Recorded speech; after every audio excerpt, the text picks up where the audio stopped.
Hello hi, നമുക്കിന്നൊരു മാങ്ങയും പരിപ്പും വെച്ച് ചെറുപയർ പരിപ്പുണ്ടല്ലോ അത് വെച്ചൊരു കറിയാണ്. അപ്പോൾ നമുക്ക് പാൻ അടുപ്പിൽ വെച്ച് പാനൊന്ന് ചൂടായി കഴിയുമ്പോൾ കുറച്ച് വെളിച്ചെണ്ണയാണ് ഞാൻ ഒഴിച്ചു കൊടുത്തേക്കുന്നത്.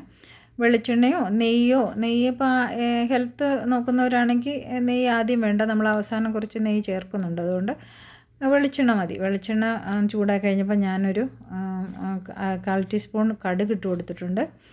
കടുകൊന്ന് നന്നായിട്ട് പൊട്ടി വരട്ടെ കേട്ടോ. ഇതിലേക്ക് ഉണക്കമുളക് വേണമെങ്കിൽ ചേർക്കാം, ഞാൻ ചേർക്കുന്നില്ല. പിന്നെ കുറച്ച് കറിവേപ്പില ഞാൻ ഇതിനെ ഇടുന്നുണ്ട്. നോർത്ത് ഇന്ത്യൻ ഡിഷാണ്, കറിവേപ്പില വേണമെന്നില്ല, പക്ഷെ നമുക്ക് ഒഴിച്ചുവിടാൻ പറ്റാത്തതുകൊണ്ട് നമ്മൾ കുറച്ച് കറിവേപ്പില ഇതിനൊക്കെ ഇടുന്നുണ്ട്. കറിവേപ്പിലയൊക്കെ ഒന്ന് പൊട്ടി വന്ന് കഴിയുമ്പോൾ നമുക്ക് 1 ടീസ്പൂൺ നമ്മുടെ വെളുത്തുള്ളി ഗാർലിക്ക് ഇതിലേക്ക് ആഡ് ചെയ്ത് നന്നായിട്ട്, പരിപ്പല്ലേ അപ്പം വെളുത്തുള്ളി കൂടിയാലും കുഴപ്പമൊന്നുമില്ല കേട്ടോ. കുറച്ച് ഗ്യാസൊക്കെ പ്രശ്നങ്ങളുള്ളവർക്ക് വെളുത്തുള്ളി നല്ലതാണ്. പിന്നെ ഇതിലേക്ക് ഞാനൊരു മീഡിയം സൈസുള്ള സവാള ചോപ്പ് ചെയ്ത് വെച്ചിട്ടുണ്ടായിരുന്നു, അതും ഞാൻ ഇതിലേക്ക് ഇട്ടിട്ടുണ്ട്. ആ സവാളയൊക്കെ നമുക്കൊന്ന് സോട്ട് ചെയ്തെടുക്കാം. ഇതിനോടൊപ്പം ഞാൻ ഒരു 3 പച്ചമുളക് ഇതിലേക്ക് ആഡ് ചെയ്യുന്നുണ്ട് കേട്ടോ.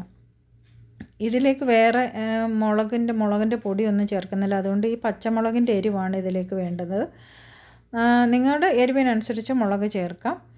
പിന്നെ ഇതിലേക്ക് നമുക്ക് ഈ സവാളയൊന്ന് വഴണ്ടി വരാൻ ശകല ഉപ്പ് ഞാൻ ഇതിലേക്ക് ചേർക്കുന്നുണ്ട് കേട്ടോ.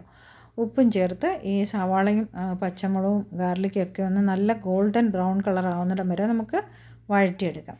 നല്ല ഗോൾഡൻ ബ്രൗൺ ആയി കഴിഞ്ഞിട്ടുണ്ട്. ഇനി ഇതിലേക്ക് നമുക്കൊരു മീഡിയം സൈസിലെ തക്കാളി ചോപ്പ് ചെയ്ത് വെച്ചതും കൂടെ ആഡ് ചെയ്യാം.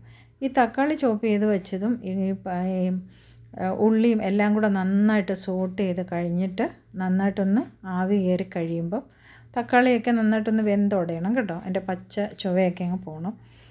അപ്പോൾ ഇതിലേക്ക് നമുക്ക് വേണ്ടതെന്ന് പറഞ്ഞാൽ നമുക്കൊരു ഇതിനകത്ത് അധികം പൊടി വർഗ്ഗങ്ങളൊന്നും ഞാൻ ചേർക്കുന്നില്ല കേട്ടോ. കായപ്പൊടി, മഞ്ഞൾപ്പൊടി, ഉപ്പും മാത്രമേ ഉള്ളൂ, വേറെ പൊടി ഐറ്റംസ് ഒന്നുമില്ല. ഇതിലേക്കൊരു 1/2 ടീസ്പൂൺ മഞ്ഞൾപ്പൊടിയാണ് ഞാൻ ഇടുന്നത്.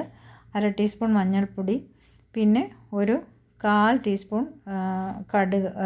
കായപ്പൊടി കേട്ടോ, കായപ്പൊടിയും പിന്നെ ഒരു 1.5 ടീസ്പൂൺ ഉപ്പ് ഞാൻ ഇടുന്നുണ്ട്. ഉപ്പ് നിങ്ങളുടെ ആവശ്യത്തിന് നോക്കിയിട്ട് ഇട്ടാൽ മതി കേട്ടോ. ഇതിനൊരു 1.5 ടീസ്പൂൺ ഉപ്പ് എനിക്ക് വേണമായിരുന്നു.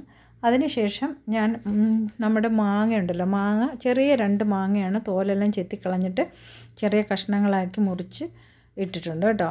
അധികം പുളിയില്ലാത്ത മാങ്ങ എടുക്കുന്നതാണ് നല്ലത്. ഇപ്പം മാങ്ങ സീസണല്ലേ, അപ്പം നമുക്ക് ബുദ്ധിമുട്ടില്ല. അപ്പോൾ ഈ മാങ്ങയൊക്കെ ഒന്ന് വേവാൻ വേണ്ടിയിട്ട് ഒരു 1/4 കപ്പ് വെള്ളം കൂടെ ഞാൻ ഇതിലേക്ക് ഒഴിച്ചെടുത്തിട്ടുണ്ട്. ഈ മാങ്ങയൊക്കെ നന്നായിട്ട് വെന്ത് ഉടയണമെന്നൊന്നുമില്ല, ഉടഞ്ഞാലും കുഴപ്പമൊന്നുമില്ല. മാങ്ങയൊക്കെ നല്ലതായിട്ട് വെന്ത് കഴിയുമ്പോൾ നമ്മൾ നേരത്തെ വേവിച്ച് വെച്ചേക്കുന്ന പരിപ്പുണ്ടല്ലോ, ചെറുപയർ പരിപ്പാണ്, ആ പരിപ്പ് തന്നെ ഇടുന്നതാണ് നല്ലത് കേട്ടോ. ചെറുപയർ പരിപ്പ് ഞാൻ നന്നായിട്ട് വേവിച്ച് വെച്ചിട്ടുണ്ട്, അതും കൂടി ഇതിലേക്ക് ആഡ് ചെയ്തിട്ട് കുറച്ച് നന്നായിട്ട്, വെള്ളം വേണ്ടവർക്ക് തിളച്ച വെള്ളം ഒഴിക്കാം, പച്ചവെള്ളം ഒഴിക്കല്ലേ. നന്നായിട്ട് ഇത് വെന്ത് കുറുകി കഴിയുമ്പോൾ ഒരു ചപ്പാത്തിക്കൊക്കെ ഒരു കുറുകിയ കറിയാണ് നല്ലത്. ഇതിലേക്ക് നമുക്ക് 1 ടീസ്പൂൺ നെയ്യ് ഒഴിക്കണം. ഇത് മസ്റ്റായിട്ട്, അത് നിങ്ങൾ സ്കിപ്പ് ചെയ്യരുത്. ഈ നെയ്യ് ഒഴിക്കുമ്പോഴാണ് ഈ കറിക്ക് ഒരു മണവും ഒരു ടേസ്റ്റും ഒക്കെ വരുന്നത്. ഇത്രയേ ഉള്ളൂ ഈ കുക്കിങ്. എളുപ്പമാണ് കേട്ടോ, ഈസിയാണ്. ഇതിലേക്ക് നമുക്ക് കുറച്ച് മല്ലിയിലയും കൂടെ ആഡ് ചെയ്യാം കേട്ടോ. നോർത്ത് ഇന്ത്യൻ ഡിഷല്ലേ, മല്ലിയിലയോ കസൂരി മെത്തിയോ ഒക്കെ ആഡ് ചെയ്യാം കേട്ടോ. കസൂരി മെത്തി എൻ്റെ കയ്യിലില്ല, അതുകൊണ്ട് ഞാൻ ഇട്ടില്ല. കസൂരി മേത്തി ഉണ്ടെങ്കിൽ നമ്മുടെ ഉലുവയിൽ ഉണങ്ങി പൊടിച്ചതാണ്, അതും ഇടാം. അപ്പോൾ ഇപ്പോൾ നമ്മുടെ കറി റെഡിയായി.